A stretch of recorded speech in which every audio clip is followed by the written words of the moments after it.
నూకలు 1 కిలో అన్ని నూకలు తీసుకున్న ఇడ్లీ రవ్వ తయారు చేస్తా. చూడండి, నూకలు అయితే చెరిగి మంచిగా శుభ్రం చేసుకొని గంజలో పోసుకున్నా. ఇవి ఇప్పుడు ఇడ్లీ రవ్వకు మనం ఇడ్లీ రవ్వ బయట కొనకుండా నూకలతోటి తయారు చేస్తా. వేడి నీళ్ళు మసల పెట్టిన మసిల్ల నీళ్ళు ఇప్పుడు నూకల్లో పోస్తా. చూడండి, వేడి నీళ్ళు నూకల్లో పోసిన ఒక్కసారి అన్నీ ఇట్లా కలిపి ఒక 5 నిమిషాలు ఉంచుకొని 5-10 నిమిషాలు ఉంచుకొని ఆరబోయాలి.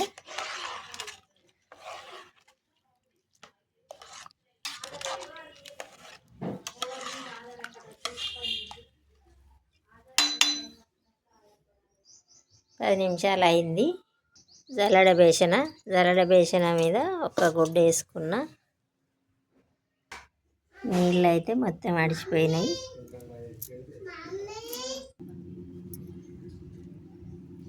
ఎండకైతే ఆరబోసిన